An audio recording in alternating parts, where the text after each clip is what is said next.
तसं दुसरे एक या ग्रंथाचं महात्म्य पाहिलेलं आहे. जसं पंचमहापातकी म्हणजे किती जरी मोठं पाप केलं का नाही, तर किती मोठं पाप केल्याच्या नंतर शिवमहापुराणाची कथा ऐकल्याच्या नंतर पाप त्याचं नष्ट होऊन जातं. याच्याकरता इथे एक दृष्टांत दिलेला आहे सुंदर स्वरूपामध्ये. काल एक दृष्टांत पाहिला आणि आज एक दृष्टांत आपल्याला पाहायचा आहे. एक समुद्राच्या काठावर वसलेलं असणारं एक नगर आहे. त्या नगराचं नाव आहे बाष्कल. नाव लक्षात ठेवा बरं का. समुद्राच्या काठाला वसलेलं एक नगर आहे. त्या नगराचं नाव आहे बाष्कल. आणि त्या नगरामध्ये राहण्याकरता जे लोक आहेत, त्या लोकांच्या बाबतीमध्ये वर्णन असं केलेलं आहे की त्या नगरीमध्ये ब्राह्मण लोक काही जास्त राहतात. पण ब्राह्मण लोक राहून सुद्धा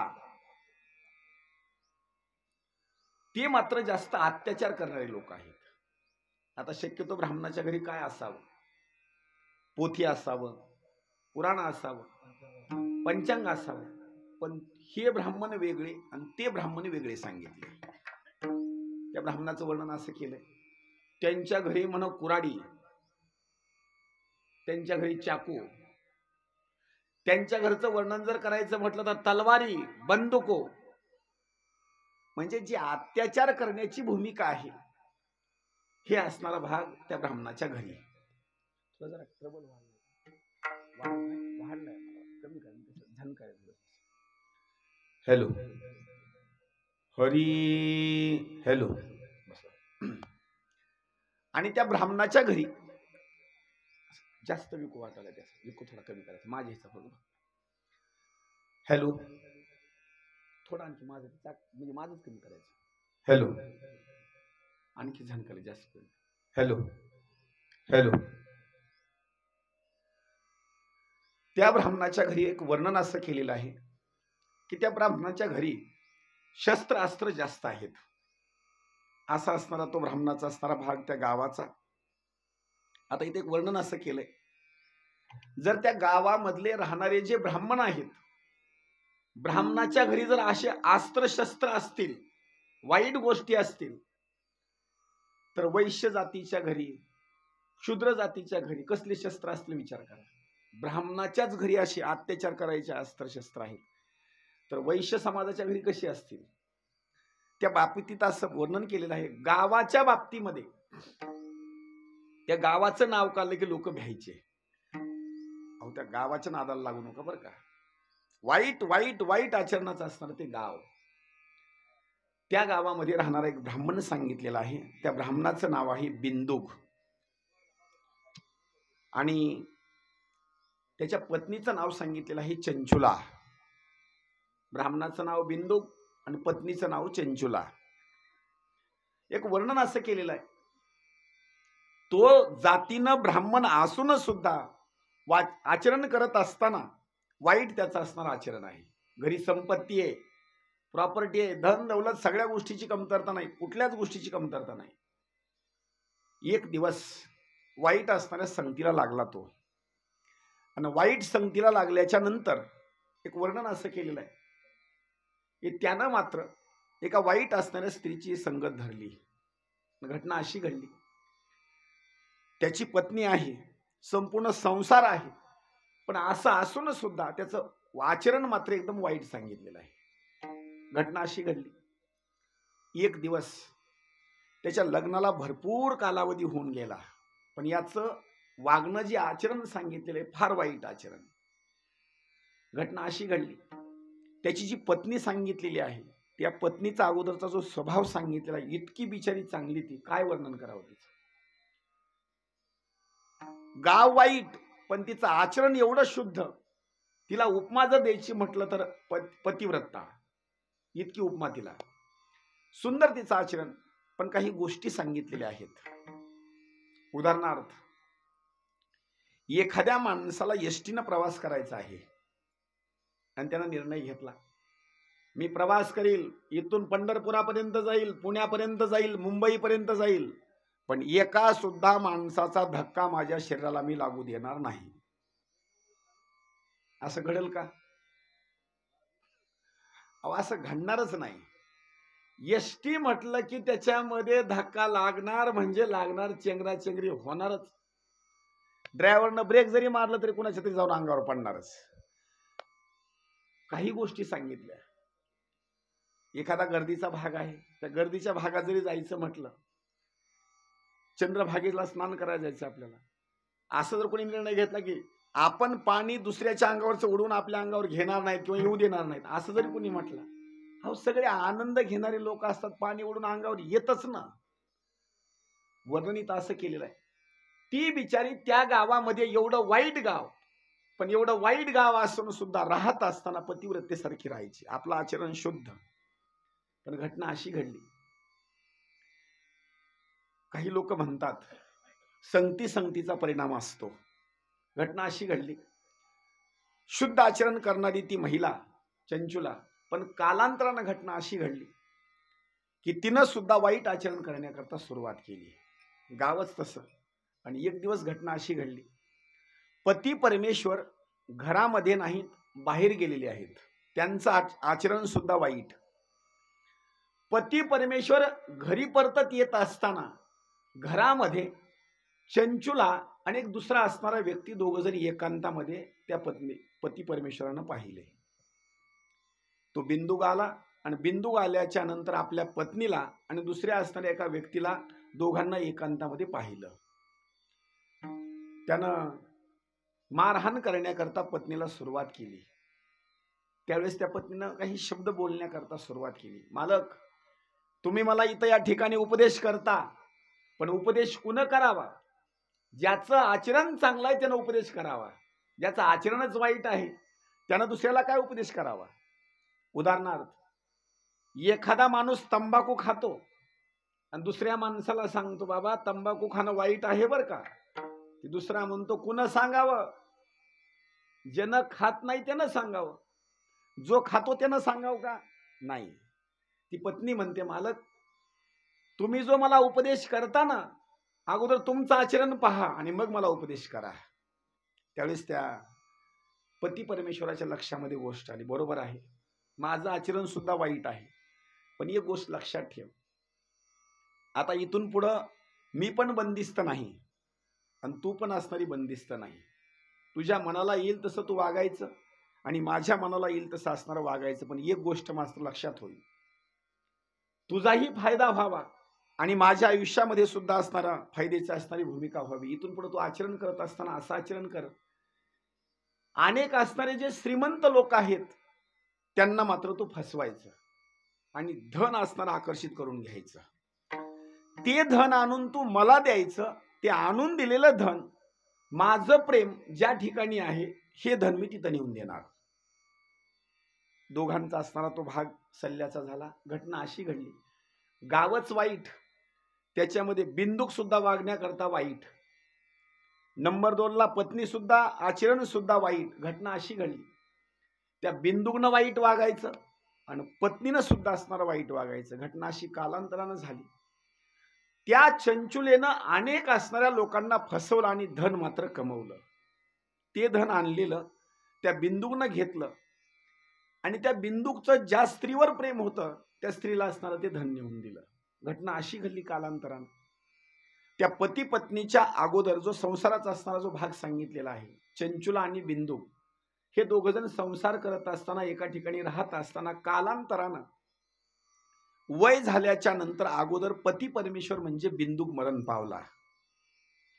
बिंदुक मरण पावल्याच्या नंतर त्याला संयमी नावाच्या नगरीला नेण्यात आलं, म्हणजे यमाच्या नगरीत. तिथं ब्राह्मण असून वाईट आचरण केल्यामुळं किंवा आपल्या पत्नीला वाईट उपदेश केल्यामुळं यमानं काय केलं, त्याला भरपूर मारहाण केली आणि 1 आणि 2 नाही 28 प्रकारच्या नरकामध्ये त्याला टाकून दिलं. या नरकातून दुसऱ्या नरकात, दुसऱ्या नरकातून तिसऱ्या नरकात, एवढे नरक भोगल्याच्या नंतर पुन्हा यमाला प्रार्थना केली, आता मला जन्म कोणता आहे? सांगितलं, एवढं पाप केल्याच्या नंतर तुला आता जन्म आहे, तो जन्म म्हणजे आता भूत योनीचा. आणि त्याला भूताची असणारी योनी प्राप्त करून दिली, म्हणजे भूताचा जन्म दिला. राहण्याकरता ठिकाण विचारलं, त्याला ठिकाण दिलं विंध्य नावाचा पर्वत, ज्याला आपण विंध्याचल म्हणतो. त्या विंध्य पर्वतावर भूताची योनी त्याला प्राप्त झाली. तिथं असणारा तो रडू लागला. अक्राळ विक्राळ असणारं शरीर, पोटाचा असणारा मोठा भाग आणि अशा ठिकाणी असणारा तो एकांतवासामध्ये रडत पडत असणारा, भुकेनं व्यापून गेलेला, तिथं असणारा तो आयुष्य काटू लागला. पती परमेश्वर मरण पावले. कालांतरानं आता चंचुलेला उपदेश करण्याकरता कोणीच नाही. मग तर तिनं आपल्याला जसं इथून पुढलं जीवन जगायचं आहे तसं आपल्या मनानुसार तिनं जीवन जगण्याकरता सुरुवात केली. घटना अशी घडली, कालांतरानं तिला पुत्र संतती सांगितलेली आहे, नातू पंतू वगैरे असणार हा भाग सांगितलेला आहे. वयोवृद्ध झाली आणि वयोवृद्ध झाल्याच्या नंतर एक दिवस गोकर्ण महाबळेश्वर या ठिकाणी तीर्थयात्रा असणारा करण्याचा भाग, गावातली काही मंडळी आपले मुलं नातू पंतू असणारे यात्रेला निघाले आणि तो वय असणार झालेलं, आणि वय झाल्याच्या नंतर सगळ्याच्या सोबत त्या चंचुलेनं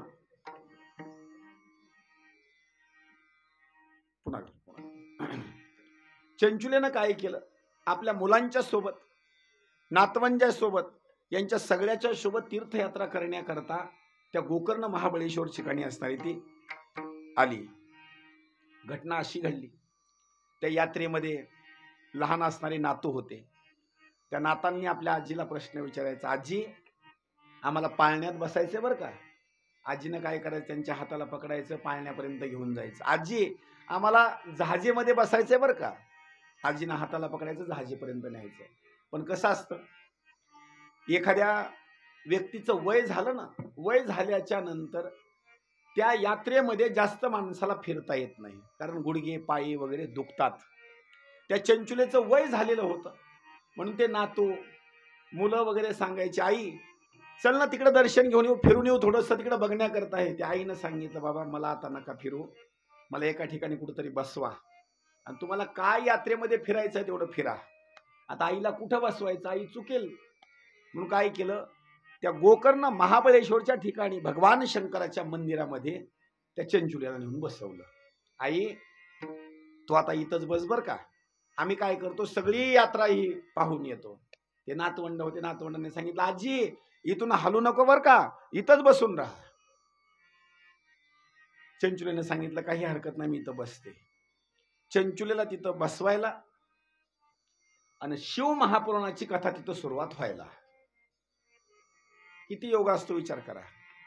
इतकं वाईट आयुष्यामध्ये पाप केलेलं तिथं नेऊन बसविल्या बरोबर शिव महापुराणाची कथा असणारी सुरुवात झाली. शिव महापुराणाची कथा सांगण्याकरता सुरुवात झाल्याच्या नंतर जो कथा वाचक सांगणारा होता त्यांनी सांगण्याकरता सुरुवात केली. किती मोठं पाप असू द्या, ते पाप मात्र शिवपुराणाची कथा ऐकल्याच्या नंतर नष्ट होऊन जातं. हिच्या कानावरती शब्द पडण्याकरता सुरुवात झाली. तिला पाठीमागलचं आपलं जे आयुष्य आहे ते सगळं आठवू लागलं.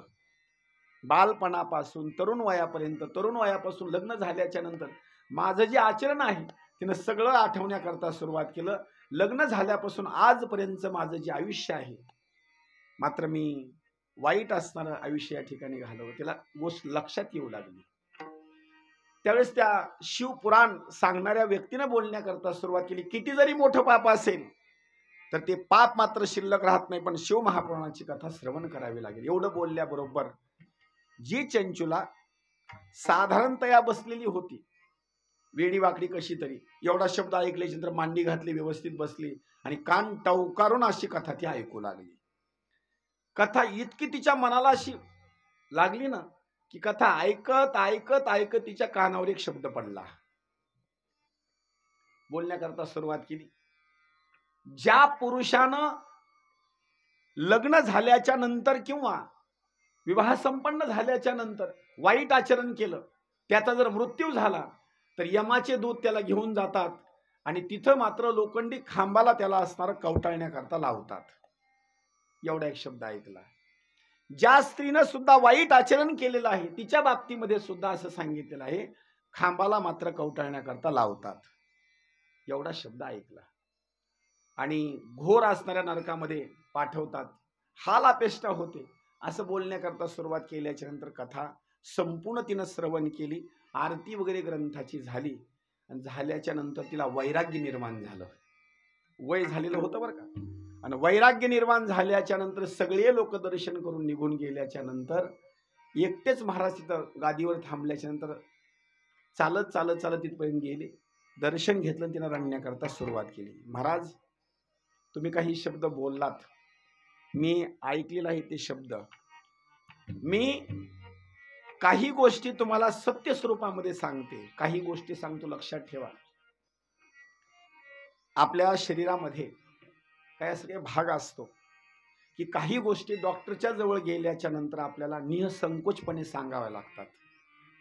कारण इकडे दुसरीकडे सांगता येत नाहीत, पण डॉक्टरच्या जवळ गेल्याच्या नंतर त्या गोष्टी आपल्याला सांगाव्याच लागतात.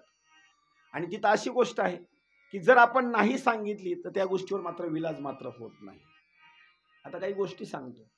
कुणाला असणारा मुतखड्याचा भाग असेल, तिथं आपण जर नाही सांगितलं तर आजार बरा होणार नाही. तिथं डॉक्टरला जाऊन सांगावंच लागतं की आम्हाला असा असा आजार आहे बरं का. जर त्यांना सांगितला तर तो असणारा आजार दुरुस्त करतात. कुणाला मूळव्याध असेल, तिथं मग काय असं लाजून चालत नाही किंवा सांगून असं किंवा हे नाही, तिथं जाऊन सुद्धा असणार ते सांगावंच लागतं. त्या चंचुलेनं बोलण्याकरता सुरुवात केली. खरं सांगू महाराज, माझ्या जीवनामध्ये मी तुम्हाला सत्य परिस्थिती सांगते, आतापर्यंतच्या जीवनामध्ये मी वाईट आचरण केलेलं आहे आणि पाप मात्र भरपूर केलेलं आहे. याच्यावर काही सुटका होण्याकरता उपाय असेल तर उपाय मला तो सांगा. त्या कथा सांगणाऱ्या व्यक्तीने सांगितलं, एकच उपाय आहे. जसं जुन्या काळामध्ये एक गोळी असायची, दवाखाने कमी आणि एक गोळी होती. कोणती गोळी? आपल्या किराणा दुकानामध्ये मिळायची बरं का. तेव्हा काही दवाखाने असे, त्या गोळीचं नाव आहे झटपट गोळी. बरोबर आहे का. डोकं दुखू लागलं, झटपट द्या. पोट असेल, गळा असेल, अंग दुखी असेल, कुठले नाव एकच, झटपट. हा बस. जशी झटपट गोळी सगळ्या शरीरावर असणारी मात करणारी आहे त्या रोगावर, तसं इथं सांगितलेलं आहे. रोग कुठलाही असो, त्या रोगाला गोळी जर कोणती असेल तर दुसरी गोळीच नाही, शिव महापुराणाची कथा. बस ही झटपट गोळी म्हणायची. तसं इथं त्या चंचुलेनं बोलण्याकरता सुरुवात केली कथा सांगणाऱ्या व्यक्तीनं. चंचुला, जर पाप केला असतील आणि तुला जर उद्धार करून घ्यायचा असेल तर आणखी तुझी वेळ गेलेली नाही. शेवटचा असणारा तुझा भाग आहे आता आयुष्याचा. माझी एक विनंती आहे तुला, तुला जर कल्याण करून घ्यायचं असेल तर एकाग्र मन कर आणि एकाग्र मन करून शिव महापुराणाची कथा तू श्रवण कर. सांगितलं, महाराज मला कथा कोण सांगेल? सांगितलं, कथा मी सांगतो. आता विचार करा बरं का. चंचुला आलेली आहे यात्रेमध्ये, सोबत मुलं आहेत, नातू आहेत, पंतू आहेत, सगळे आहेत.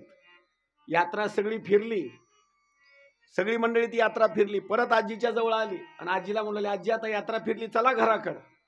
त्या आजीने निर्णय घेतला, कौनाची माई बाप कौनाची गणगोत, मृग जळवत जाईल लया. तिनं असा विचार करायला पाहिजे, आता नातू आले, मुलं आले, सुना आल्या, सगळं आले, सगळे घराकडे चला म्हणतात. आता तिनं जायला पाहिजे होतं.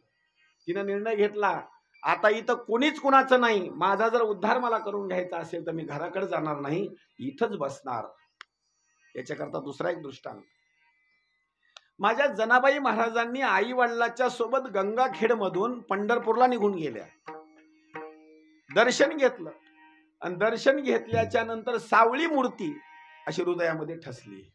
आई वडिलांनी सांगितलं, जना आता दर्शन झालं, चल गावाकडे. आता सांगितलं, आता मी गावाकडे येणार नाही. आई कुणाचे, वडील कुणाचे, कुणी कुणाचं नाही, मला माझा उद्धार करून घ्यायचा आहे, मला तुम्ही पांडुरंगाच्या चरणावर सोपवून द्या. आई वडिलाला असं वाटलं ही लहान आहे, 1-2 दिवसामध्ये हिचा विचार बदलेल. 5-7 दिवसापर्यंत राहिले पण तिच्या निर्णयामध्ये बदल नाही झाला. शेवटी आई वडिलानं पांडुरंगाच्या पायावर तिला असं घातलं, समर्पित केलं आणि आई वडील निघून गेले. इथं सुद्धा त्या चंचुलेनं मुलाचा त्याग, सुनाचा त्याग, नातूपंतू सगळ्याचा त्याग केला आणि त्याग केल्याच्या नंतर ती मात्र आपले सगळे जर असणारे घराकडे निघून आले आणि ती चंचुला तिथंच थांबली. त्या कथा वाचकांनी, सांगणाऱ्या व्यक्तीनं कथा पहिल्या स्कंदापासून म्हणजे पहिल्या असणारी जी काही संहितेचा असणारा भाग सांगितलेला आहे, महात्म्यापासून संहितेपासून वायव्य संहितेपर्यंत असणारा संपूर्ण कथेचा असणारा भाग सांगितला. घटना अशी घडली, 7 दिवसाची सुंदर कथा श्रवण केली आणि कथा श्रवण केल्याच्या नंतर कालांतरानं तिचा असणारा मृत्यूचा असणारा भाग सांगितलेला आहे. आता विचार करा, तिचा मृत्यू झाल्याच्या नंतर भगवान शंकरांनी तिला साक्षात स्वरूपामध्ये एवढं पाप करून सुद्धा तिला प्रथमी तलावर नाही ठेवलं, ना यमाच्या नगरीला नाही पाठवलं. तिला तिच्याकरता डायरेक्ट असणारं कैलास पर्वतावर तिचं आगमन झालं आणि आगमन झाल्याच्या नंतर या चंचुलीला एकाच वेळेला दोघांचं दर्शन झालं. एक म्हणजे भगवान शंकर, नंबर 2ला म्हणजे माता पार्वती. दोघांचं दर्शन झालं. इतकी कृतार्थ झाली, काय माझं भाग्य असेल विचार करू लागली. साधी शिवपुराणाची मी कथा श्रवण केली, एवढं पाप करून सुद्धा मला शेवटच्या वेळेला कथा श्रवण केल्याच्या नंतर कैलास पर्वत भेटला म्हणून ती आनंदित झाली. काही दिवसापर्यंत वास्तव्य केलं. सगळ्या गोष्टीची तिला आनंदाची भूमिका कैलास पर्वतावर, कुठलीच कमतरता नाही बरं का. आता जिथं भगवान शंकर राहतात तिथं कुठल्या गोष्टीची कमतरता असेल का? कुठल्याच गोष्टीची कमतरता नाही. स्वच्छता तशीच, चहा तसाच, फळं तसेच, जेवण्याची व्यवस्था, झोप जिथल्या तिथं नियोजन, सगळ्या गोष्टीचा आनंद. पण कालांतराने एक तिचा विषय असा सांगितलेला आहे, सगळ्या गोष्टीची प्राप्ती झाली पण कालांतरानं तिच्या डोक्यामध्ये एक विचार आला, काय माझं भाग्य आहे, किती माझा आनंद आहे. तिला आठवण झाली ती मुलाची आठवण नाही झाली, तिला आठवण झाली ती सुनेची आठवण नाही झाली, तिला आठवण झाली ती नातवाची नाही, संसाराची नाही, तिला आठवण झाली आपल्या पती परमेश्वराची. विचार करा आता, 2 गोष्टीमध्ये सांगतो महिलेच्या बाबतीमध्ये,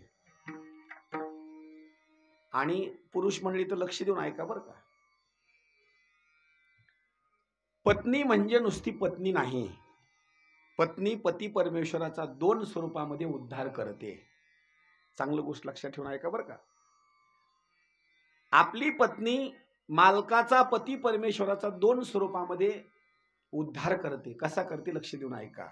उदाहरणार्थ, एखाद्या स्त्रीचा पती जर अगोदर मरण पावला, म्हणजे त्या पत्नीच्या अगोदर, तर ती पत्नी काय करते माहिती का, मालक मरून पावल्याच्या नंतर मालक जर पुढे निघून गेले तर ही बिचारी पाठीमागं थांबून त्यांचं गंगापूजन, वर्षश्राद्ध, पुण्यतिथी सगळा तंतोतंत कार्यक्रम करते आणि त्यांचा उद्धार करून टाकते, माग जर राहिली तर बरं का. आणि जर एखादी बिचारी पती परमेश्वराच्या अगोदर जर मरण पावली तर ते पुढं जाऊन अगोदर जागा साफसफाई करून जागेवर मालकाची वाट तिथं जाऊन पाहते. असं समजत नसेल तर सोपी गोष्ट सांगतो. पंढरपूरला गाडी आहे रेल्वे, पंढरपूरला रेल्वे गाडी आहे. उदाहरणार्थ आपल्या परळीहून निघाली आणि पंढरपूरला चालली. आपण परळीच्या स्टँडला गेलो. गृहीत धरा आपण पती पत्नी 2 जण आहेत. आपण काय केलं, पत्नीच्या जवळ पिशवी दिली आणि सांगितलं तू अगोदर जा आतमध्ये. ती बिचारी गेली आतमध्ये. मध्ये गेल्याच्या नंतर काय करते माहिती का, अगोदर बसणार सीटावर बरं का, सीटावर बसल्याच्या नंतर आपली पिशवी शेजारी सीटावर ठेवून देणार. कशा करता गोष्ट लक्षात आली का. आपण तर बसणार पण पुन्हा पिशवी शेजारी ठेवून दिला. दुसरे माणसं झाले तर ते म्हणतात अहो ताई ती पिशवी उचला ना. नाही मालक आहेत आमचे. म्हणजे माझा सांगण्याचा भाग एक आहे, बिचारी अगोदर जर पुढे गेली तर मालका करता जागा तिथं धरून बसते. तसं सांगतो, ही चंचुला तिथं गेली आणि तिथं गेल्याच्या नंतर कुणाचीच आठवण नाही, फक्त आठवण आली आपली पती परमेश्वराची. तिने निर्णय घेतला कशी झाली तरी माझे मालक आहेत. आम्ही दोघांनी वाईट आचरण केलं पण माझ्याकरता चांगली गती मिळाली. पण माझे मालक मात्र फार पापी होते, त्यांनी वाईट आचरण केलं. जसा माझा उद्धार झाला, माझी इच्छा आहे की त्यांचाही उद्धार व्हावा आणि आम्ही 2 जणांनी एका ठिकाणी वास्तव्य करावं आणि आनंदामध्ये आणखी संसार करावा. काय तिची भूमिका विचार करा. राहू लागली कैलास पर्वतावर आणि तिचं भाग्य एवढं, आपल्याला गावामध्ये एखादी मैत्रीण भेटत नाही बरं का. गावामध्ये राहून सुद्धा एखादी मैत्रीण भेटत नाही, एखादा मित्र भेटत नाही. भेटला तरी महिना 2 महिन्याकरता लगेच भांडणं.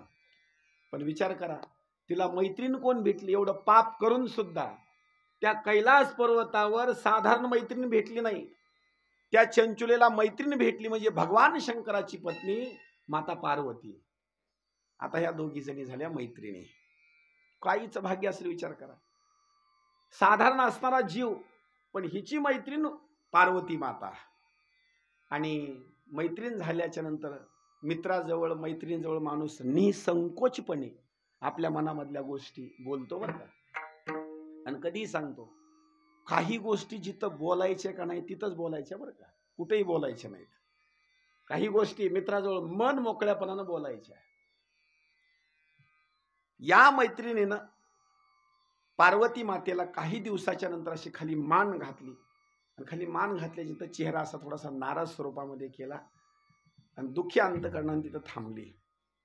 पार्वतीने विचारलं, चंचुला, तू माझी मैत्रीण आहेस, तुला कुठल्या गोष्टीची कमतरता असेल, कोणी काही बोलला असेल मला सांग, तुझं एखादं कुठलं दुःख असेल मला सांग, ते दुःख मी हलकं करण्याचा प्रयत्न करते. चंचुलेनं सांगितलं, जिथं मला राहण्याकरता कैलास पर्वत आहे तिथं कुठल्या गोष्टीची कमतरता आहे? कुठल्याच गोष्टीची कमतरता नाही. फक्त एका गोष्टीची मला या ठिकाणी दुःखाची भूमिका अशी वाटते, मला या ठिकाणी आता माझं मन लागत नाही. सांगितलं, का लागत? त्याचं कारण एक आहे, माझा उद्धार झाला पण माझ्या मालकाचा उद्धार झाला नाही. नेमके ते कुठं आहेत हे मला माहिती नाही. माझी एक इच्छा आहे, आमच्या दोघांचा असणारी भेट व्हावी आणि दोघांनी आम्ही एका ठिकाणी राहावं, माझी इच्छा आहे. त्या पार्वतीनं हसत हसत सांगितलं, चंचुला, तू पावन आहेस. दुसरी गोष्ट, तू आता या ठिकाणी कैलास पर्वतावर आली आहेस, पण तुझा जो पती आहे का नाही, फार पापी होता तो. आणि त्याची गती जर तुला सांगायची म्हटलं तर आज तुला कौतुक वाटेल. तुझा पती परमेश्वर मरण पावल्याच्या नंतर अनेक नरकामध्ये असताना भटकत फिरला. तिथून भटकत फिरल्याच्या नंतर भूताची योनी त्याला प्राप्त झाली. आणि भूताची योनी प्राप्त झाल्याच्या नंतर आज सध्या कालावधीमध्ये तो विंध्य पर्वतावर आहे. मग त्यांची अवस्था काय आहे? आता त्यांची अवस्था म्हणजे भूताची आहे. आई, हे भूत म्हणजे कसं असतं? बोलण्याकरता सुरुवात केली. त्याचं पोट मोठं असतं, त्याचं दाढ अशी भयानक असणारे दाढा असतात, मुखामधला असणारा भाग, आक्राळ विक्राळ असणारं शरीर असतं. आणि जर त्यानं दर्शन दिलं तर दर्शन दिल्याच्या नंतर 2-2 दिवस माणूस भाकर खात नाही बरं का. कशा करता? त्याला असं वाटतं वाचलो बरं का मी. आता सुद्धा काही असे लोक आहेत, एखादा माणूस जर गावात मेलं तर त्याचं प्रेत बघायला जात नाहीत. का जात नाहीत माहिती का? महाराज, रात्री तशाला तसंच दिसतंय. म्हणजे माणसाला भीती निर्माण वाटते अशी. आणि भूत दर्शन देत असताना सुद्धा जुने लोक म्हणायचे, त्यांची सुद्धा दिंडी असते. कधी निघते ते? आमुष्याला. नानीली माहिती. आणि त्यांची दिंडी निघते म्हणा. आणि त्या दिंडीमध्ये भयानक असं त्यांचं भक्त मंडळ आणि अक्राळ विक्राळ स्वरूपामध्ये असणारे नाच गाणं असतं त्यांचं. ही भूताची असणारी भूमिका. माता पार्वती सांगते, चंचुला, माझी इच्छा अशी आहे की त्या पती परमेश्वराला आता भूताची योनी प्राप्त झाली, तू सुखामध्ये आहेस, तू आनंदामध्ये राहते ना, पाप केलेलं आहे. सांगितलं, खरं सांगू, मी त्यांची असणारी अर्धांगिनी आहे आणि पत्नी आहे. तुम्ही इथं मला किती जरी ऐश्वर्य दिलं, भोग दिलं, तरी माझं इथं मन लागणार नाही का? माझे मालक जर दुःखामध्ये असतील तर मला मात्र या ठिकाणचं अन्न मात्र गोड लागणार नाही. का लागेल गोड? कधी सांगतो तुम्हाला. उदाहरणार्थ, एखाद्या पत्नीचे मालक दवाखान्यामध्ये आहेत, घरी सुंदर सण आहे, पोळ्या वगैरे केलेल्या आहेत, तर मालक दवाखान्यामध्ये आहेत, वरी तूप टाकून कोणी खाईल का पोळीवर? कुणीच खाणार नाही. कशा करता सांगू? सगळं जर तन मन धन सगळं जर काय असेल तर तिकडं असताना आपला तो जीव प्राण लागलेला असतो. म्हणून ते सण सुद्धा कोणी करत नाहीत. का? माणूस दवाखान्यामध्ये काय सण करावा म्हणून सण सुद्धा कोणी करत नाही. इथं ती चंचुला सांगते, माझी एकच इच्छा आहे, आमच्या दोघांची असणारी परत भेट व्हावी आणि दोघांनी आनंदामध्ये असताना संसार करावा. याच्याकरता जर काही उपाय असेल तर तेवढा उपाय तुम्ही करा आणि मालकाची आणि माझी असणारी भेट घडवा. पार्वतीने सांगितलं, याला एक उपाय आहे. मग सांगा ना उपाय काय आहे? पार्वती माता म्हणते, त्या प्रेतानं सुद्धा शिव महापुराणाची कथा ऐकावी लागेल, त्याच वेळेला त्याचा असणारा उद्धार होईल. आता काही गोष्टी सांगतो बरं का.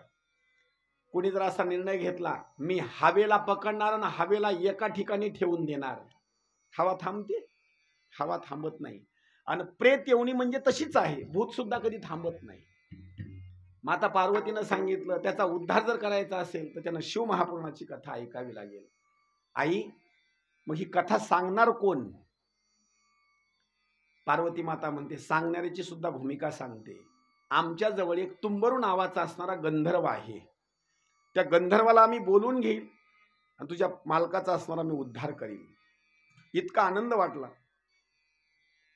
तुंबरू नावाच्या गंधर्वाला जवळ बोलून घेतलं, सगळी असणारी हकीकत सांगितली, कथा सांगितली.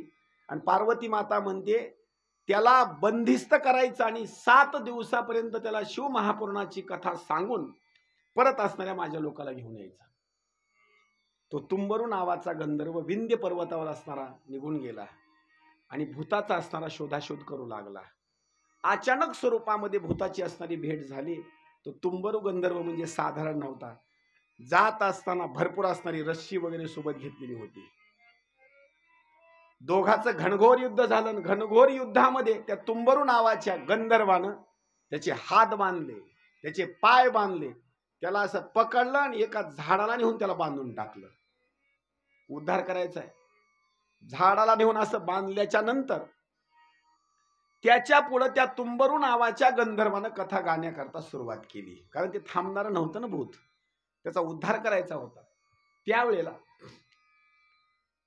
जिथं कथा सुरू झाली, जसं आपल्या इथं या ठिकाणी आता साऊंड सिस्टीम लावलेली आहे, असा आवाज सुरू झाल्याच्या नंतर परिसरामध्ये विंध्य पर्वतावर राहणारे जे लोक आहेत त्यांच्या कानावर हा असणारा आवाज पडू लागला. आवाज पडल्याच्या नंतर गोष्ट त्यांच्या लक्षात आली की कुणाची तरी कथा चालू आहे. आणि तोपर्यंत बातमी आली, तुंबरू नावाचा गंधर्व एका पिशाच्याचा उद्धार करण्याकरता इथं आलेले आहेत. लोकांनी सांगितलं जर भूत कथा ऐकत असेल तर आम्ही तर माणसं आहोत, भूताचा उद्धार होत असेल तर माणसाचा का उद्धार होणार नाही. सगळे लोक, आजी आजोबा नातू पंतू आपले जनावर जे असतील सगळ्यालाच घेऊन गेले आणि तिथं नेऊन बांधून टाकलं. आणि सगळ्या जणांनी सुंदर स्वरूपामध्ये असणारी ती कथा श्रवण केली. आणि कथा श्रवण केल्याच्या नंतर वर्णन असं केलं आहे, 7 दिवसापर्यंत कथा श्रवण केल्याच्या नंतर तिथं सुद्धा त्या बिंदू नावाच्या व्यक्तीचा नव्हे त्या पिशाच्याचा असणारा उद्धार झाला. शिव महापुराणामध्ये बिंदुगाचा उद्धार सांगितलेला आहे आणि भागवत पुराणामध्ये धुंदुकारीचा उद्धार सांगितलेला आहे. तो सुद्धा प्रेत योनीमध्येच होता. त्याचा सुद्धा उद्धार भागवत कथा श्रवण केल्याच्या नंतर झाला. आणि शिव महापुराण या ग्रंथामध्ये बिंदुक नावाचा असणारा जो पिशाच्य आहे त्यानं ही कथा श्रवण केली आणि त्याचा उद्धार झाला. विमानामध्ये त्याला बसवलं. तुंबरू नावाचा गंधर्व विमानामध्ये बसला आणि कैलास पर्वतावर असताना त्याला घेऊन आले. पार्वती मातेचं असणारं दर्शन, भगवान शंकराचं दर्शन, आणि दर्शन घेतल्याच्या नंतर तिथं मात्र त्या बिंदुक आणि चंचुलेची असणारी भेट झाली.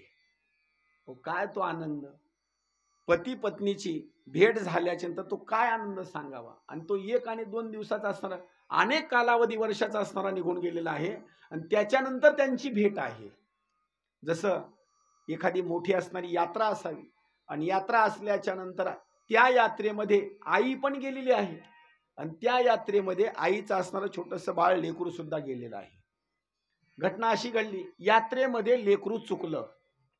सकाळी जे 9 वाजता चुकलं ते दिवस मावळेपर्यंत लेकरू सापडलंच नाही. दिवस मावळायच्या वेळेला लेकराची आईची भेट झाली. किती दोघाला आनंद झाला असेल. याच्याकरता तुकोबराय वर्णन करतात.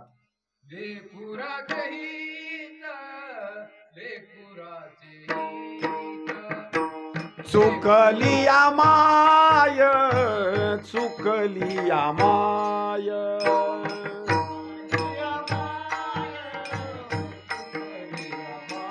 वा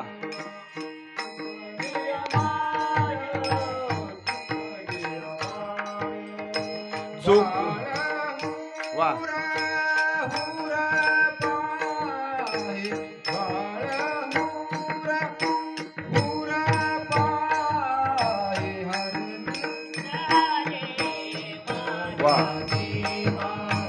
तैसे झाले माझ्या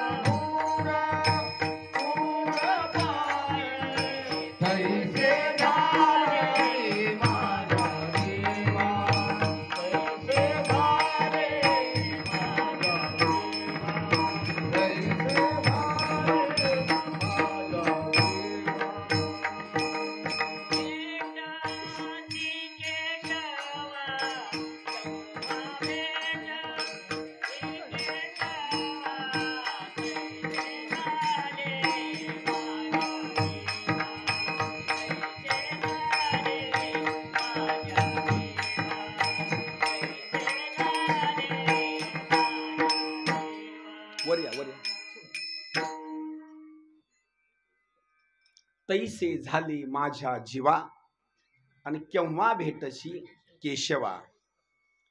बाळ हुर हुर पाहे किंवा चुकली या माय आणि बाळ हुर हुर पाहे.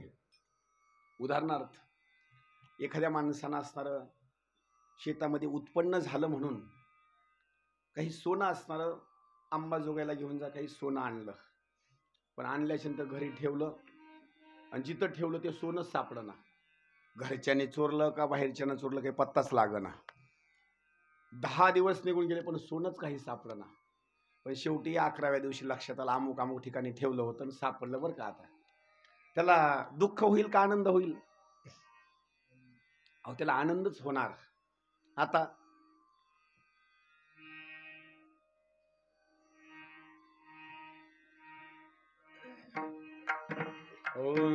पुंडलिकावदर विठ्ठल श्री ज्ञानदेव.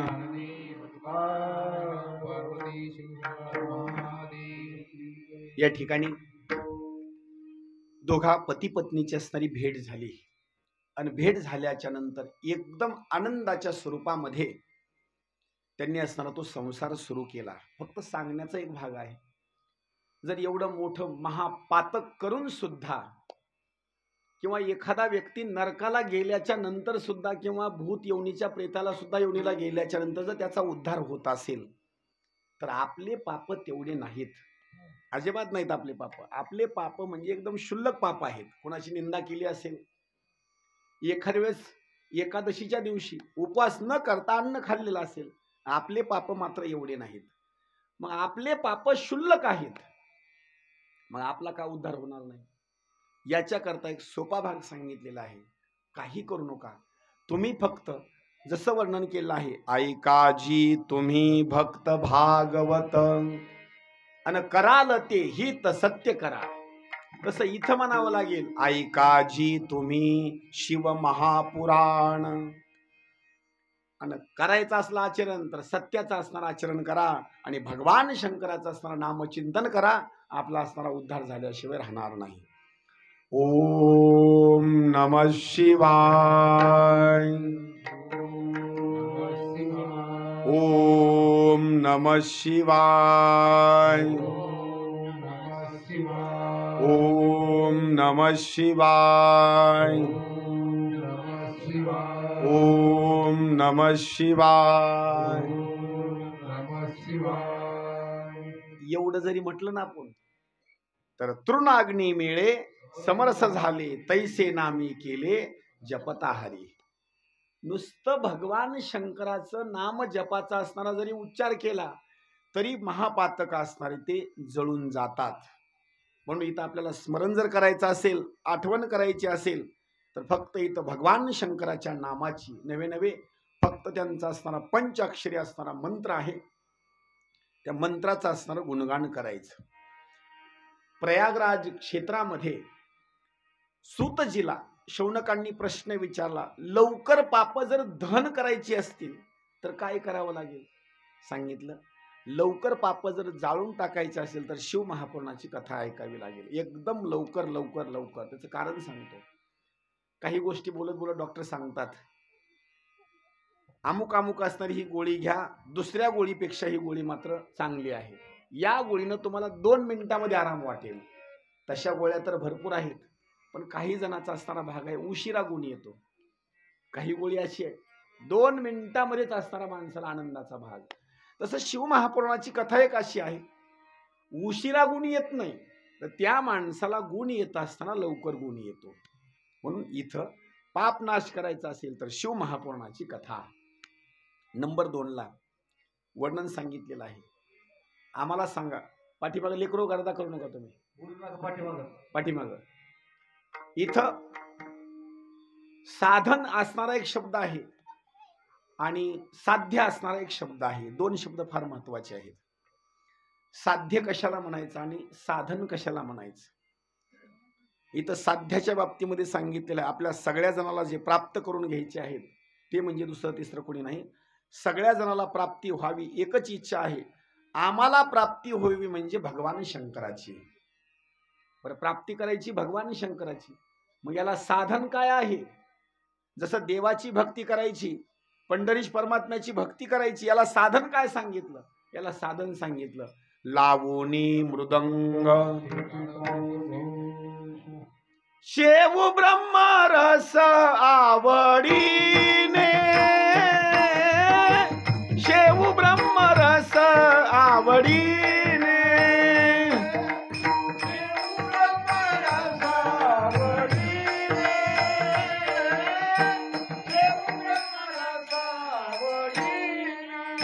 लावणी मृदंग श्रुती टाळ घोष,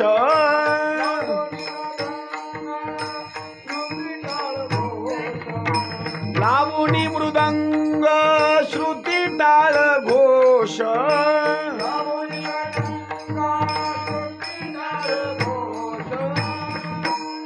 सेवू ब्रह्मरस आवडीने, सेवू सेवू ब्रह्म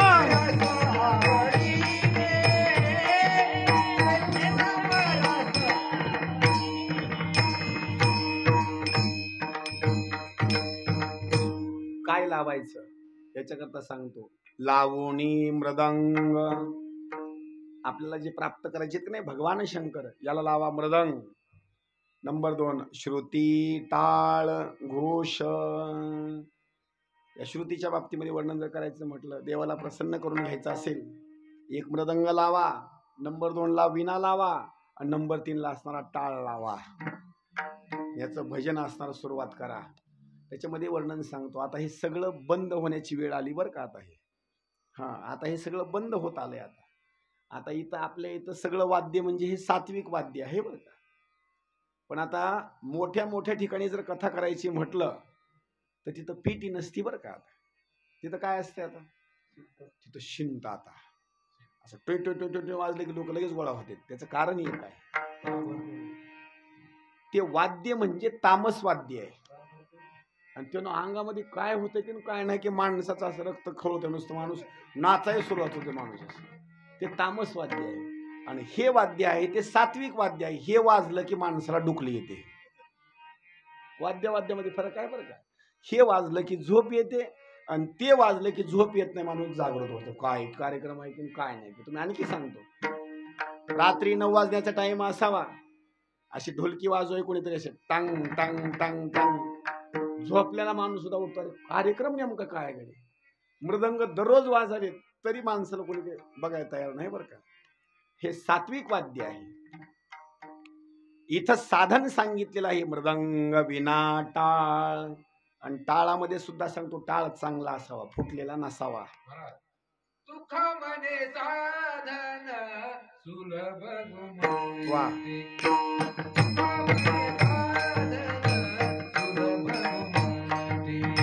तुका म्हणे साधन सुलभ गोमते, तुका म्हणे साधन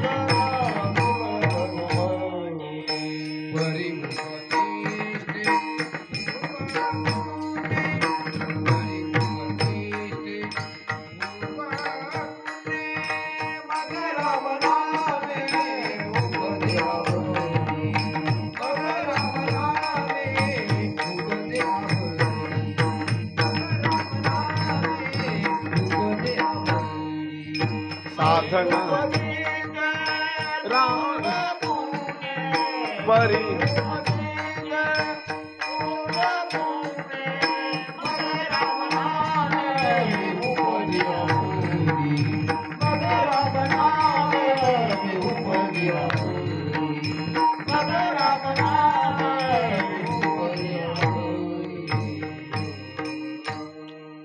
सुंदर प्रमाण आहे. त्याला साधन काय आहे तर लावणी, मृदंग, श्रुती, टाळ म्हणजे विणा लावायचा. तुम्हाला सांगतो विण्यामध्ये सुद्धा विणा लावता यावा बरं का. अहो इतका आवाज कानाला सुंदर वाटतो का नाही. आणि जर विणा जर बिघडला का नाही वेगळाच वाजतो. आता काही जणांना तर वाजवताच येत नाही बरं का. आणि तुम्हाला सांगतो मोठमोठे सप्ते आहेत, पण मोठमोठे सप्ते असून सुद्धा महाराज तुम्हाला किती मिळतील, चोपदार किती मिळतील, मृदंगाचार्य किती मिळतील, विनेकरी मिळतो का? विनेकरी भेटत नाही बरं का. विनेकरी भेटत नाही. बरं गाव एवढं आपलं गाव आहे, घरोघर तुम्ही फिरा 2 तास विना घ्या की नाही नाही लय काम आहे बरं का.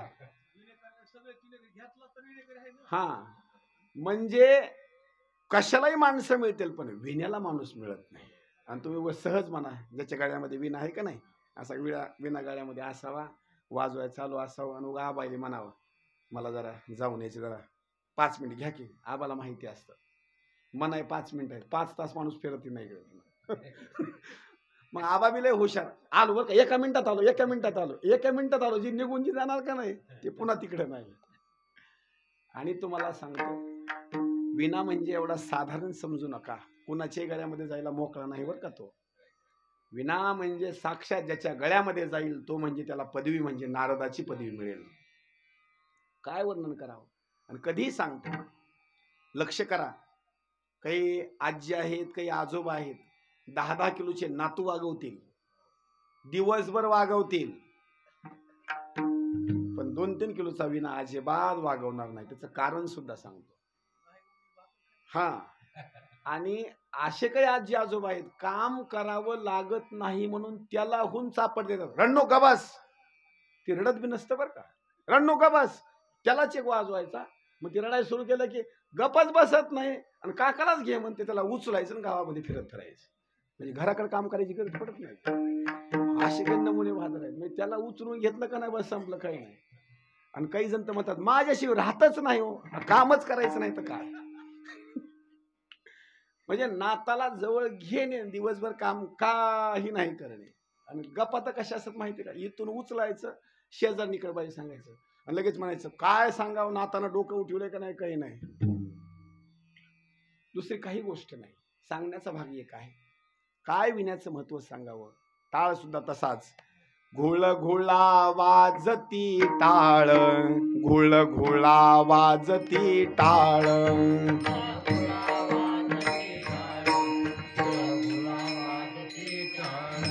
घोळ घोळा वाजती टाळ, घोळ घोळा वाजती टाळ.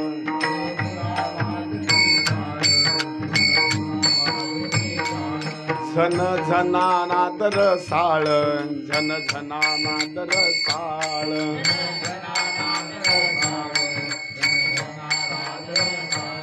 उदो झाला पाहली वेळ, उदो झाला पाहली वेळ,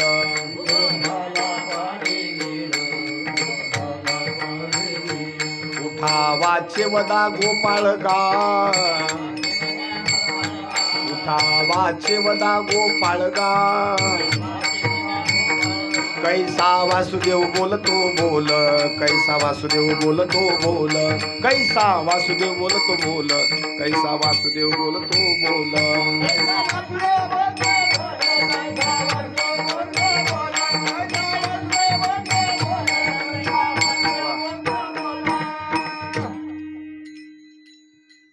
टाळ कसा वाजावा. घोळ घोळा वाजती टाळ. कधी टाळ वाजविताना तुम्हाला सांगतो नाणे असा असा हात वरी असावा, नाही तर काही जणांचे हातावर का असे मांडीवर जे असतात का नाही, जागर संपून जातो पण मांडीवरच हात वरी येत नाही बरं का. टाळ वाजवायचा ना असा वरी हात असावा असा आणि असा हात चालावा बरं का असा. घोळ घोळा वाजती टाळ. नाद सुद्धा कसा निघावा. झन झना नाद रसाळ, उदो झाला पाहली वेळ, उठा वाचे वदा गोपाळगा. अहो महाराज टाळ वाजवत सुद्धा असताना असा खन खन खन खन असा टाळ वाजवा. नाही तर काही जणांची टाळ वाजवा का तिथल्या तिथंच, जास्त हात लांब सुद्धा नाही किंवा काही नाही, तिथल्या तिथंच बस. आणि काही जण तर टाळ अशी वाजवतो तुम्हाला तर काय सांगावं. हे पहाटेच्या वेळेला काकडा असतो का नाही, काही जण झोपेतूनच येतात बरं का घराकडून, असे शाल वगैरे पांघरून यायचं, काकडा चालू असतो. ही शाल त्या टाळामध्ये कधी आली तरी पता नाही बरं का, अजिबात नाही. 2 दिवस झाल्यास घरच्याने विचारलं, शाल कुठलं, शाळेला तुम्ही बोळ कसे काय पाडले? म्हणजे कुचून कुचून त्याला नुसते छिद्रच ना, त्याचा काय विचार. हा, म्हणजे टाळ वाजवत असताना सुद्धा माणूस कसा असा उठवून व्यवस्थित वगैरे. कधी सांगतो काकडा करायचा का नाही? मी तर सांगतो अगोदर आंघोळ करायची, मग जेवायचं. लागून या पाया विनवितो तुम्हाला, करे टाळी बोला मोखी राम, करटाळी बोला मोठी नाम.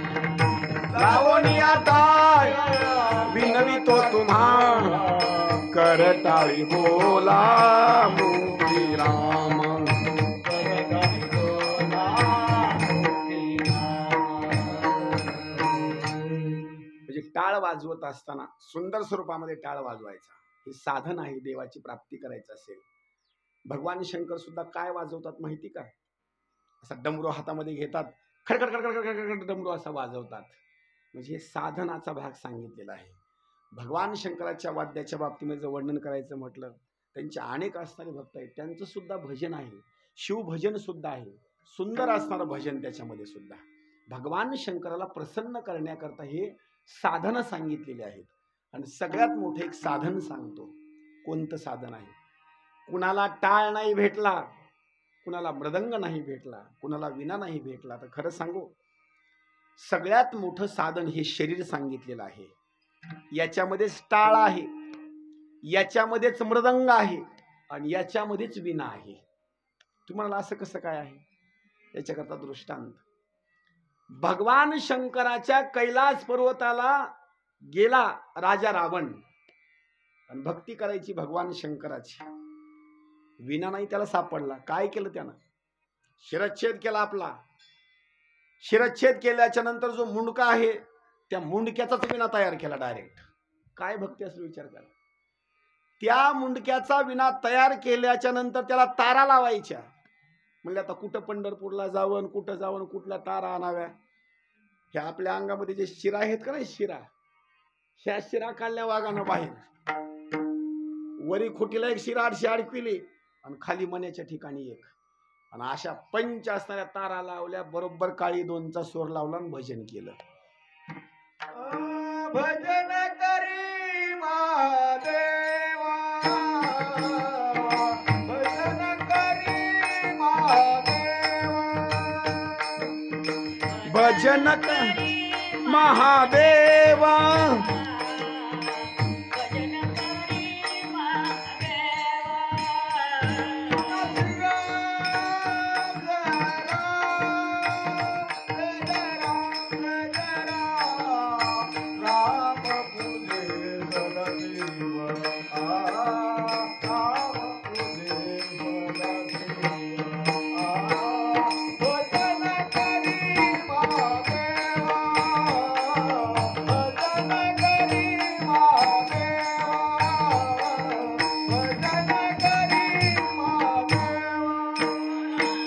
राम पूजी सदाशिवा, राम पूजी सदाशिवा,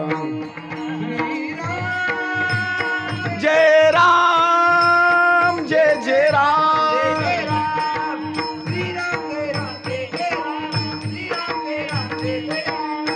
भजन करी महादेव, भजन करी महादेव, भजन करी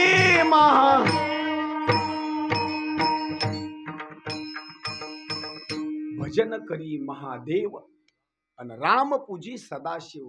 राजा रावणानं भजन केलं, विणा लावला, तो म्हणजे शरीराचाच. आता आपल्याजवळ सुद्धा विणा आहे, पण कोणता विणा सांगू? हे आपलं सगळं शरीर जे आहे का नाही, हा म्हणजे विणा. नंबर 2ला मृदंग कुठं आहे? ज्यानं मृदंग शिकलं त्याला विचारला मृदंग कुठं आहे? कुठं आहे रामेश्वर मृदंग? ज्यानं मृदंग शिकला त्याला विचारा मृदंग कुठं आहे? त्याला मृदंगाची गरज पडत नाही. शेतात जाऊ द्या, बांधावर बसू द्या, त्याला मृदंगाची आणायची गरज नाही. मांडी घातली का नाही, दोन्ही कुंदून लगेच वाजवायला चालू करतात. म्हणजे हे मृदंग, हा विना, हा मृदंग. आणि तुम्ही मला मग टाळ कुठं आहे? हे हातामध्येच टाळ आहे बरं का, त्याला टाळाची सुद्धा गरज नाही. टाळा टाळी लोपला नाद, म्हणजे ही टाळी म्हणजे टाळ, त्याला टाळ आणायची गरज नाही. बरं, टाळ घेणं म्हणजे एवढं सोपं समजू नका आता. टाळ म्हणजे एवढा सोपा नाही. चांगला जर टाळ घ्यायचा असेल ना तर शंकर भाऊ, चांगला टाळ नंबर 1 1000 रुपये, 1000, 1100, 1200, 1300 रुपये. बरं, असा चांगला आणला तर ठोत नाहीत लोक कोणी. वारकरी लय हुशार, जागर करायला जायचं, जागर करायचा आणि पिशवीत घालून घराकडे घेऊन यायचं. आपण टाळ डुप्लिकेट आहेत ना आता, म्हणून तसे करतात. ओरिजिनल टाळ आणून ठेवतो मी, लगेच पिशवीत घालणं, लगेच पंढरपूरच्या यात्रेला लगेच निघून जाणं, तिथंच नेऊन विकून टाकणं. लोक लय हुशार आहेत हो, इतके लोक हुशार आहेत का नाही. टाळ तिथून आणायचा, तिथं नेऊन विकायचा, यात्रा आनंदात करायची, दुसऱ्या एकादशीला दुसरा टाळ. म्हणजे टाळा टाळी लोपला नाद. आता इथं साधन जर कोणतं असेल तर खरं साधन सांगतो, आपलं शरीर म्हणजे हे साधन आहे. तुका म्हणी मन करारे प्रसन्न, हे आपलं साधन आहे. आणि भगवान शंकराला प्रसन्न करण्याकरता हे शरीर आहे आपलं साधन. आणि साध्य जर काय असेल, भगवान शंकराची प्राप्ती करून घेणं म्हणजे हे म्हणजे साध्य. आपलं साधन हे शरीर, आणि प्राप्त करून घ्यायचं आहे भगवान शंकरांना, हे असणारं साध्य आणि साधन. आणि कशा स्वरूपामध्ये प्राप्त करायचं आहे याला 3 कारणं सांगतो. जर भगवान शंकराला जर प्रसन्न करून घ्यायचं असेल ना तर त्याला 3 साधनं सांगितलेली आहेत. नंबर 1 श्रवणम, पहिलं साधन सांगितलं. नंबर 2 कीर्तनम, आणि शेवटचं सांगितलं मनन. किती साधनं सांगितले? 3. पहिलं साधन श्रवण. आणि श्रवण करत असताना या श्रवणाचा भाग सांगतो. ज्यांनी ज्यांनी श्रवण केलं, ज्यांनी ज्यांनी ऐकलं का नाही, आजच्या कालावधी नाही, पाठीमागं सुद्धा असताना लोक पावन होऊन गेले. याच्याकरता काकडा आरती मधल्या 2ऱ्या ओळीमधला पहिला अभंग. दुसऱ्या ओळीमध्ये आपण पहिला अभंग म्हणतो, ऊच नीच काही नेने भगवंत. आणि याच ओळीमध्ये दुसरा आणखी एक अभंग येतो, श्रवण कीर्तने झाले ते पावन, श्रवणे कीर्तने झाले ते पावन,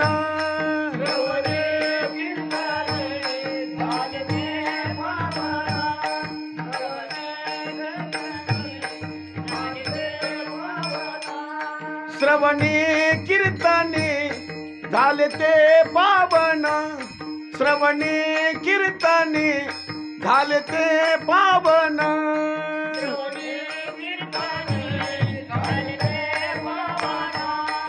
श्रवणे कीर्तने झाले ते पावन. श्रवण कीर्तने झाले ते पावन, सनकादिक जान परम भक्त. श्रवण कीर्तने झाले ते पावन, सनकादिक जान परम भक्त. झाली ते विश्रांती याचकास कळा, झाली ते विश्रांती याचकास कळा.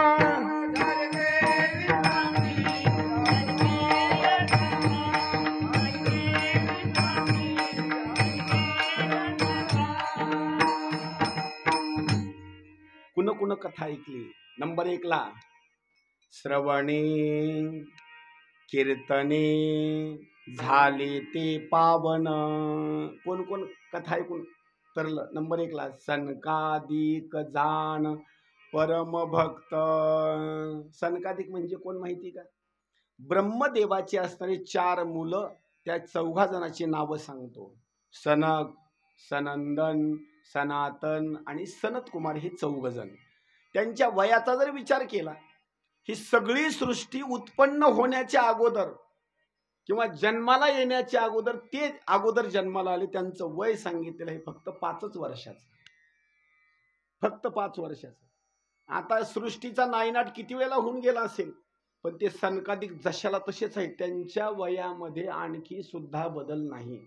ते सनकादिक. आणि त्यांनी काय केलं? फक्त असणारी कथा ऐकली आणि कथा ऐकल्यामुळं त्यांच्या वयामध्ये मात्र बदल नाही झाला. हे सनकादिक म्हणजे एवढे साधारण नाहीत. माझ्या जगद्गुरु श्री संत तुकाराम महाराजांना वैकुंठ धामाला जायचं होतं. त्यावेळेला जगद्गुरु श्री संत तुकाराम महाराजांनी सुद्धा या सनकादिकाची प्रार्थना केली.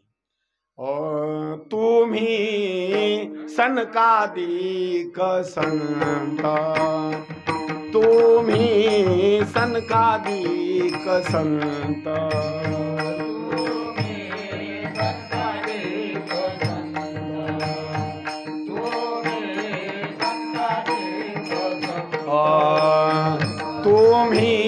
सनकादिक संत, तुम्ही सनकादिक संत,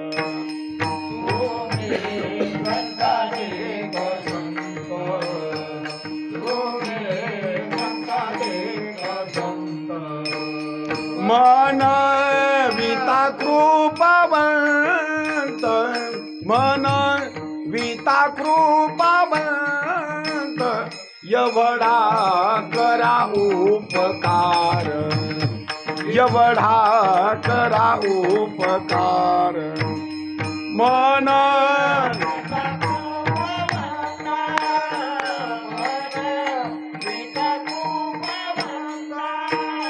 एवढा करा उपकार, एवढा करा उपकार, एवढा करा उपकार. म्हणजे हे सनकादिक सुद्धा जर पावन कशाने झाले असतील, फक्त यांनी काही केलं नाही बरं का, फक्त ऐकून घेतलं. फक्त पण काय ऐकलं? फक्त कथा ऐकली बरं का, दुसरी काही ऐकली नाही. श्रवणी. पण आता झालंय असं प्रत्येक जणाच्या घरामध्ये बरं का, सांगणारे लोक जास्त झाले आणि ऐकणारे लोक कमी झाले. कुणी म्हणतं मी सांगतो तेवढं ऐका बरं का, म्हणजे सांगणारे बकळ झाले आणि ऐकणारे कमी झाले. पंगत बसू द्या, वाहणारे कमी आणि सांगणारे जास्त. म्हणजे आता प्रत्येक जण काय म्हणतं माहिती का, माझं ऐका बरं का. आणि आता असं झालंय, सांगणारे बकळ झाल्यामुळे ऐकणारे कमी झाले, त्याच्यामुळे वादावाद जास्त वाढला. पहिला असं व्हायचं नाही बरं का. कार्यक्रम कुणाचाही असू जा, एका माणसाकडे कारभारतो सगळा.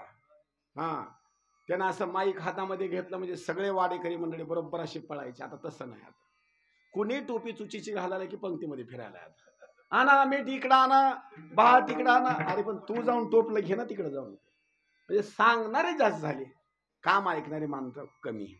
आणि इथं सांगतो तुम्हाला, सगळ्यात जास्त जर कल्याण कुणाचं कशामध्ये होत असेल, ऐकून घेण्यातले कल्याण आहे बरं का.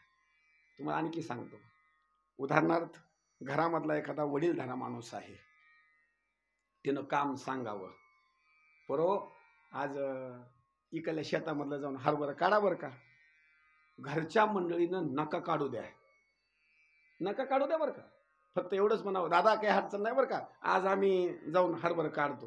हो, त्याला एवढा आनंद होतो का नाही, त्याला भाकर सुद्धा नका तुम्ही देऊ, त्याचं पोट भरतं बरं का. पण घरचे जर असे म्हणू लागणार, तुम्हाला काही अक्कलच नाही, कळतच नाही, हेच नाही तेच नाही, तुम्ही गपचूप बसा म्हणलं का नाही, ते काठी उचली तर मंदिरात जाऊन बसतं ते. म्हणजे घरच्या लोकांनी ऐकल्याच्या नंतर माणसाला असं समाधान वाटतं.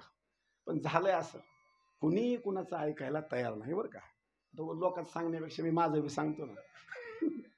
मला असं वाटतं घरी गेल्यास आपलं ऐकावं, माझी बात नाही. मग मी कुठं सांगतो माहिती का, इकडं बाहेर आल्यास. म्हणजे सांगणाऱ्याची पद्धत आहे की लोकांनी ऐकावं, पण कुणी ऐकायला तयार नाही. इथं सगळ्यात जास्त जर आनंद कशामध्ये असेल तर सगळ्यात सोपं सांगतो, जे लोक कथा ऐकतात का नाही त्यांना काही चिंता नाही बरं का. फक्त करायचे काय, नेमकं नुसतं ऐकायचे बरं का, नुसतं ऐकायचे. आणि नुसती कथा जरी ऐकली तर कथा ऐकल्याच्या नंतर माणसाचा उद्धार आहे. श्रवणी म्हणजे पहिली भक्ती सांगितली ऐकण्याच्या बाबतीमध्ये श्रवण. जर अधूनमधून कुणी सांगितलं भजन करा तर भजन करायचं, वाजवा टाळी, वाजवली टाळी, याला म्हणायचं कीर्तन. आणि हा कीर्तनाचा एक भाग सांगतो. माणसाचा कलियुगामध्ये जर उद्धार कशाने होत असेल तर कलियुगामध्ये उद्धार होण्याकरता एकच साधन सांगितले,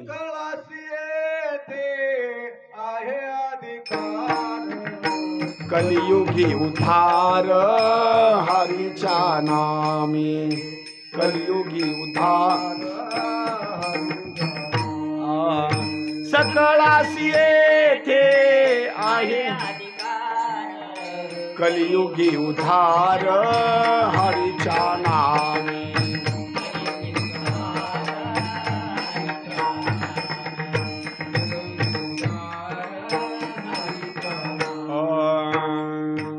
सकळासी येथे आहे अधिकार कलियुगी उद्धार हरीच्या नावे. म्हणजे भजन करत असताना बोलावा विठ्ठल, पहावा विठ्ठल, करावा विठ्ठल जीव भावे. कुठेही बसा दीन रजनी हाची धंदा गोविंदाचे पवाडे. दिवस न कळे रात्र न कळे अंगी खेळे दैवत आहे. कुठेही बसा. सगळ्यात सोपं साधन सांगितलेलं आहे. सोपे वर्म आम्हा सांगितले संती टाळ दिंडी हाती घेऊन नाचा. किंवा सगळ्यात सोपं सांगितलंय नाम संकीर्तन साधन पै सोपे आणि जळतील पापे जन्मांतरीचे. हे खरं कीर्तन. पण काही लोकांना असं वाटत असेल कीर्तन कीर्तन म्हणजे असं धोतर घालणे, चांगला पटका बांधणे, याच्या पुढे सांगतो असं चांगलं शर्ट घालणे, अशी कंबर बांधणे, याला कीर्तन म्हणत नाही बरं का, याला महाराज म्हणायचं. कीर्तन शब्दाचा अर्थ काय होतो माहिती का? तुम्ही देवाचं नामचिंतन करणे याचं नाव कीर्तन. आणि हे कीर्तन कुठेही होतं बरं का. हरी बोला गाता, हरी बोला खाता, उठता बैसता हरी बोला भांडता कांडता. तुम्ही म्हणाल भांडताना कसं काय देवाचं नाव घ्यायचं? अहो भांडण जरी करायचं म्हटलं तर अगोदर देवाचं नाव घ्या. दळीता कांडिता जेविता गे बाई, दळीता कांडिता जेविता गे बाई, दळीता कांडिता जेविता गे बाई गे, दळीता कांडिता जेविता बाई गे.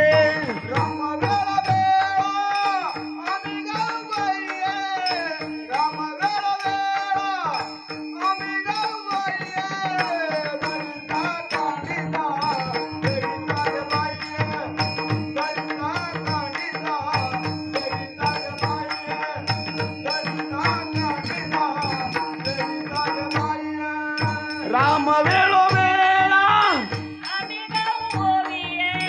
राम वेळो वेळा,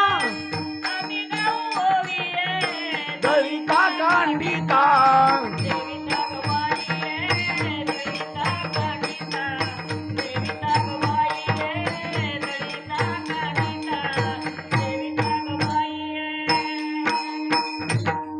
म्हणजे कार्य कुठलं जरी असेल त्या कार्याची सुरुवात करायची असेल किंवा त्या कार्यामध्ये सुद्धा कामामध्ये काम, काही मना राम राम, नुसतं तुम्ही मुखानं राम कृष्ण हरी विठ्ठल केशवा ओम नमः शिवाय असं जरी म्हणलात का नाही, एवढं जरी तुम्ही म्हटलात तर एवढं जरी तुम्ही म्हटल्याच्या नंतर सुद्धा वर्णन असं सांगितलेलं आहे. हे म्हणल्याच्या नंतर सुद्धा तुम्ही तुमच्या स्वरूपामध्ये किंवा तुमच्या जवळ भगवान शंकराची आराधना होईल. श्रवण. नंबर 2 ला कीर्तन. नंबर 3 ला सांगितलेलं आहे मनन. मनन शब्दाचा अर्थ असा होतो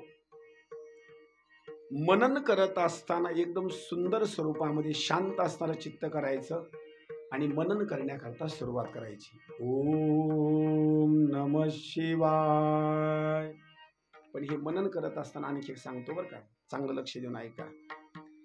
हे मनन करत असताना आपला आवाज फक्त इथून निघालेला आवाज आपल्या कानापर्यंत जावा. लक्ष करा बरं का. मनन करत असताना आपल्या मुखातून निघालेला ध्वनी जास्तीत जास्त आपल्यालाच ऐकू यावा, दुसऱ्या शेजारच्या माणसाला ऐकू येऊ नये. ओम नमः शिवाय तेवढाच बरं का. म्हणजे इतकं कमी स्वरामध्ये म्हणायचं का नाही, इतकं कमी स्वरामध्ये की आपला आवाज दुसऱ्या माणसाला ऐकू येऊ नये. पण काही लोकांना इतका नाद का नाही, देवाच्या मंदिरामध्ये बारीला लागले का नाही, काय गाणे काय हरिपाठ आणि हे ते, त्यांना एवढं जाणून द्यायचं असते आम्ही मोठे भक्त आहोत. म्हणजे तिथं गेल्याच्या नंतर नवीन नवीन अभंग काढणे, गवळणी काढणे, उगच गर्दा करीत बसणे. अरे बाबा जप करायचं का नाही, आपला लोकाला त्रास होऊ नये, कुणाला आवडतं आणि कुणाला आवडत नाही. मनन करत असताना चित्त एक करायचं, आपला असणारा ध्वनी फक्त आपल्या कानाला यावा, दुसऱ्यावर आपल्याला काही गरज नाही.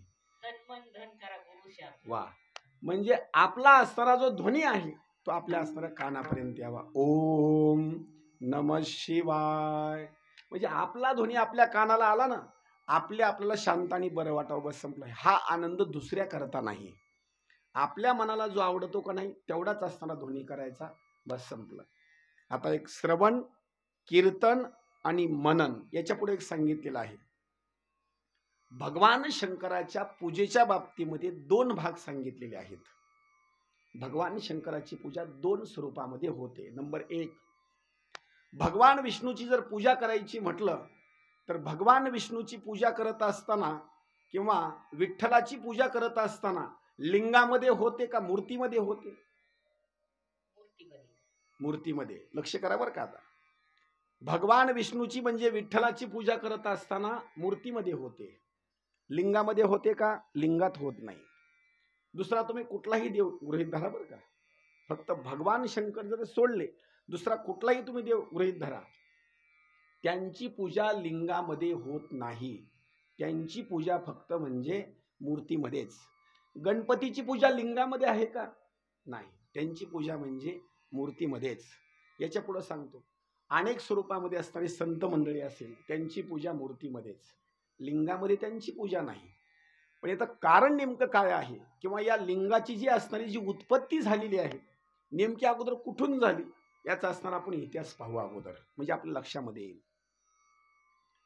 भगवान शंकराची पूजा 2 स्वरूपामध्ये होते, याला काही कारण सांगितलेले आहेत. एक, भगवान शंकर म्हणजे ब्रह्मस्वरूप आहेत. ब्रह्मस्वरूप म्हणजे रंग नाही, रूप नाही, नहीं बरन छाया, निराकार तूची रघुराया, मैं गुलाम तेरा, तू ही मेरा सच्चा साई, नाम लेऊ तेरा. म्हणजे भगवान शंकराच्या बाबतीमध्ये ब्रह्मस्वरूप असल्यामुळे त्यांना रंग नाही, त्यांना रूप नाही. 2 स्वरूपामध्ये वर्णन केलेलं आहे. ते ब्रह्मस्वरूप असल्यामुळं त्यांची जी असणारी भूमिका सांगितलेली आहे, पहिली पूजा त्यांची लिंगामध्ये होते. आता लक्ष करा बरं का. दुसरी पूजा त्यांची मूर्तीमध्ये होते. पूजेचं पुण्य जर अधिक मिळवायचं असेल तर लक्ष करा बरं का, पूजेचं पुण्य जर अधिक मिळवायचं असेल तर देवघरामध्ये मूर्तीची पूजा करू नका. लक्ष करा बरं का. फळ मिळाल पण त्या फळामध्ये सुद्धा फरक आहे. देवघरामध्ये जर पूजा करायची असेल तर पिंडीची पूजा करा. मूर्तीपेक्षा सुद्धा पिंडीच्या पूजेला फळ मात्र जास्त सांगितलेलं आहे. काही लोक बोलत बोलत दृष्टांत सांगतो. शेतातलं सोयाबीन काढलं, आलेलं खळं केलं, तेच बीज म्हणून पुढल्या वर्षी पेरण्याकरता सुरुवात केली. आणि एका शेतकऱ्यानं चांगलं कंपनीचं बीज घेऊन आला. उतार चांगला कुणाला निघाल? ज्यानं कंपनीचं चांगलं बीज घेऊन आला. सोयाबीन तर दोन्ही सारखंच आहे, म्हणजे मूर्ती आणि पिंड हे दिसण्याकरता सारखीच आहे, पण उतारामध्ये फरक होणार. तसं एक सांगतो, भगवान शंकराची पूजा करत असताना मूर्तीमध्ये काही कारणास्तव आपल्याला जर लिंग नसेल तिथं किंवा पिंड नसेल तर त्यावेळेला तुम्ही मात्र मूर्तीमध्ये पूजा करू शकता. पण जर तुमच्याजवळ लिंग उपस्थित आहे किंवा पिंड आहे मग त्यावेळेला मात्र करू नका. का? त्याचं फळ अधिक सांगितलेलं आहे. एक, बरं नेमकी ही पिंड स्थापन तरी कधी झाली किंवा अवतीर्ण तरी कधी झाली याच्याकरता सुंदर दृष्टांत इथं दिलेला आहे. एकदम सुरुवातीला अगोदर असणारा भाग सांगितलेला आहे भगवान शंकराचा. एक दिवस भगवान विष्णू शेषशायीवर असणारे झोपलेले आहेत. भगवान विष्णू जर झोपत असतील कशावर तर क्षीरसागराचा असणारा भाग आहे, म्हणजे दुधाचा असणारा समुद्र, त्याच्यामध्ये झोपत असताना ते शेषावर झोपतात, म्हणजे साप. मग काही लोक म्हणतील सापावर का झोपतात? साप हा थंड असतो.